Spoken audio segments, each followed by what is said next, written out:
I do not understand how and why I was fraudulently foreclosed upon by either these debt collectors acting as lawyers or these lawyers acting as debt collectors. The plaintiff, representing law firms, banks, servicing agents, title companies, and notaries, had bad intentions from the outset and were actively involved in premeditated fraud, schemes, stealing of rights and property. All we knew is that we were working with Chase on getting a loan modification. In retrospect, this was obviously a ploy for them to buy them time while marching towards foreclosure and diverting my attention.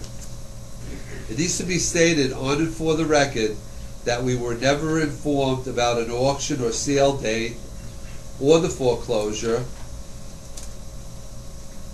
On 6/4/2010, I found a paper taped to my front door from JK Realty that my home was foreclosed and that if I did not contact them within 24 hours, they will rekey the property.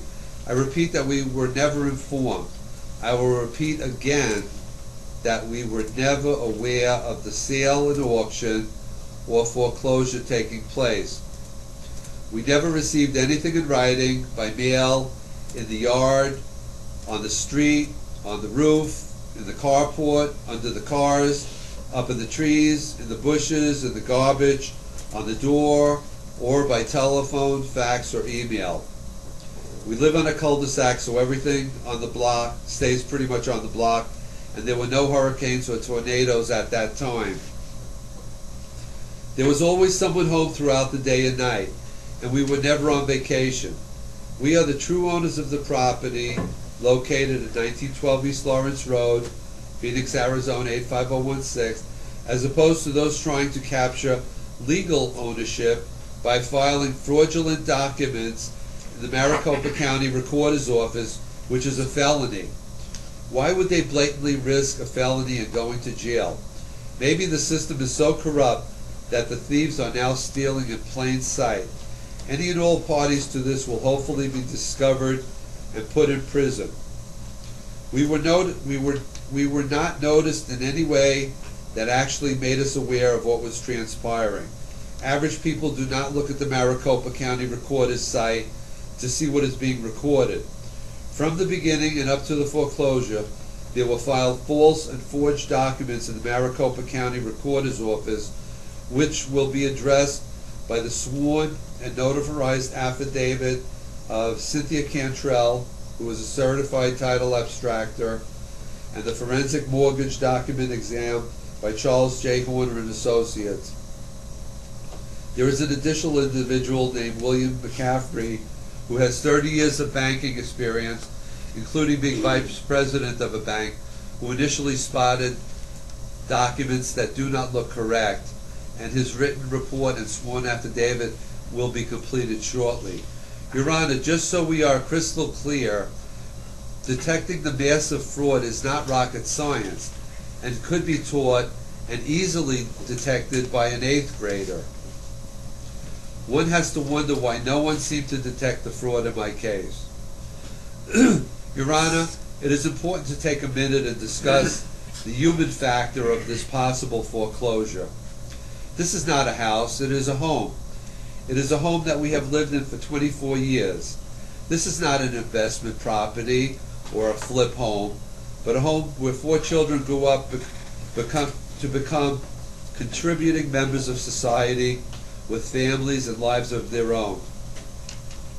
It is a shame that families are losing their property rights and their rights in general. What is to become of a nation whose citizens have no rights? The court needs to recognize the part they play in the process. All we ask is that the court follow the law, not legislate from the bench, and not follow false presumptions that the banks are doing, or what the banks are doing is absolutely correct. The banks are not following the law and committing fraud. In this country, is this country going to experience terrorism from within, a sort of current day inquisition where targeted people lose their property rights and civil rights? If you divest a person of their property, you are actually taking away their God-given rights. Why would anyone with a soul who loves this country wrongfully divests loyal citizens of their property, money, jobs, and rights. If this country self-destructs, which seems like where things are heading, all the money in the world will be worthless. Please excuse this digression and let me return to the incredible stress and anxiety of this attempted loan modification and the now pending foreclosure. When my father died last October, I had to go back east, and while I was grieving, I was also worried about Chase Bank in the back of my mind. After 3 weeks, I returned and tried to do a short sale from November 2009 to April 2010. There was little interest by buyers, even though we kept lowering the price. I continued writing to Chase from December 2009 on, month after month of letters asking for a modification, and it had no impact. Whatever I was trying to do seemed out of sync with their responses to me, with gaps of time that made me worry even more. I wanted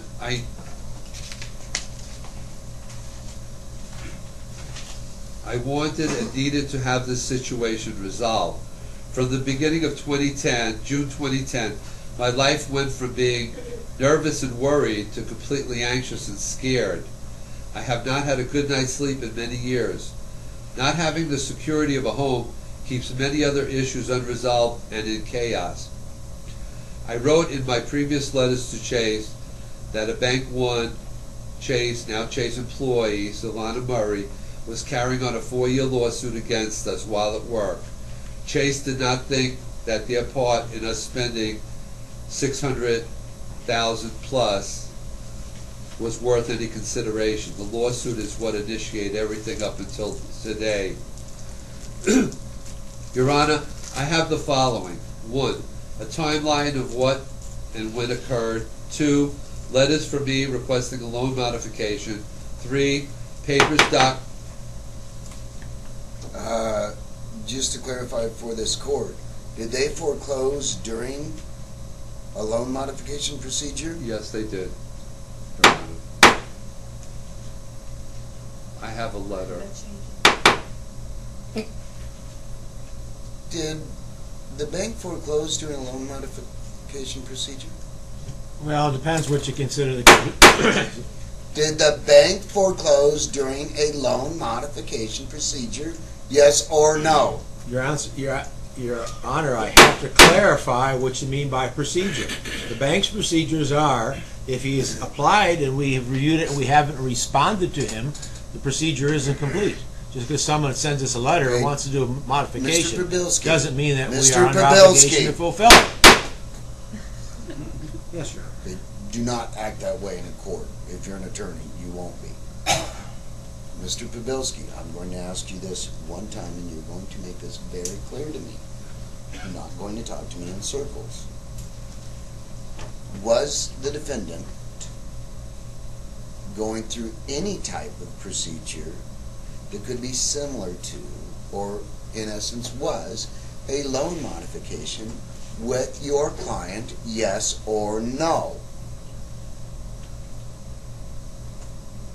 I'm unable to answer that, Your Honor. Okay, then the court will stipulate that pursuant to the defendant's statement, he was in a loan modification procedure and was foreclosed on during that loan modification procedure.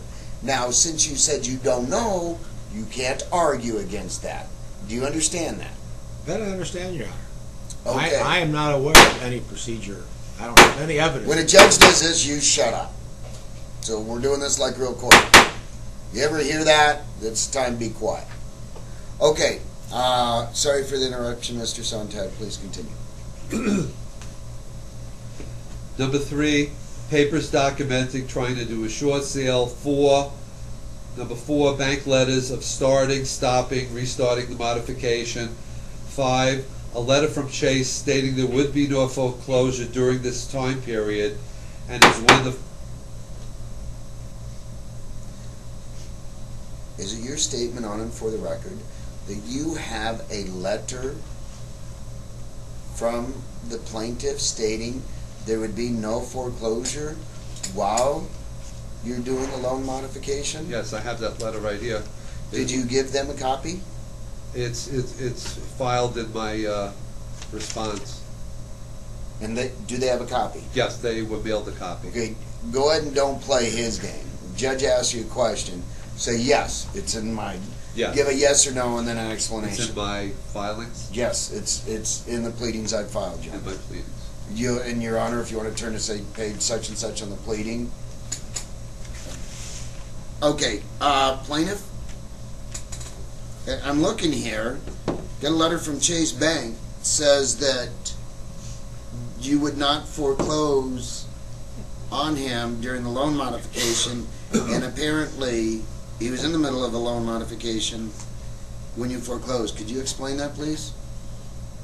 You would just say, no, Your Honor, I No, can't. Your Honor, I can't. Okay, that would be your only statement, Mr. Pabilski. Please continue, Stephen. Okay. A letter from Chase stating there would be no foreclosure during this time period and is when the foreclosure occurred. 6, the Chase letters showing no indication of a foreclosure. 7, the letter from Titanium Solutions claiming to represent the lender Freddie Mac while Chase was still working on a loan modification. 8, Malcolm and Cisneros, who the plaintiff works for, had confusing addresses of where things are mailed from California, Arizona, from a P.O. box in Mesa, Arizona. There were also confusing timelines to respond to. In one letter it said 3 days, 7 days, or 10 days. In their filed complaint, CV 2010-097416, Stephen Kogelmeyer swore under penalty of perjury that on August 12, 2010 at 8:30 p.m. he posted papers on my door and sent a certified copy.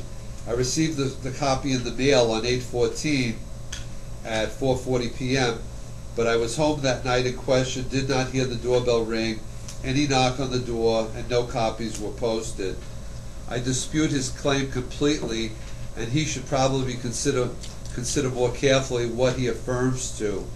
The letter in question is in the plaintiff's complaint, gives 5 days to vacate the premises, so the court can understand how a 2-day delay could be working towards having the defendants fail.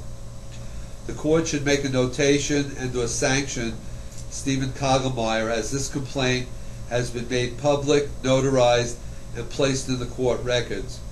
Keep in mind, as stated earlier, I never received papers about the sale, auction, or foreclosure. Lawful notification procedures were breached by the plaintiff and or plaintiff's predecessor. There was no notice of events to occur.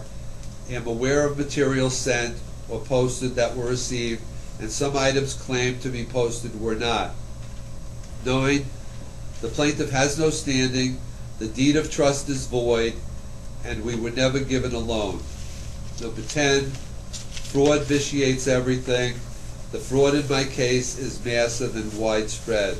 Sincerely, Stephen Sante.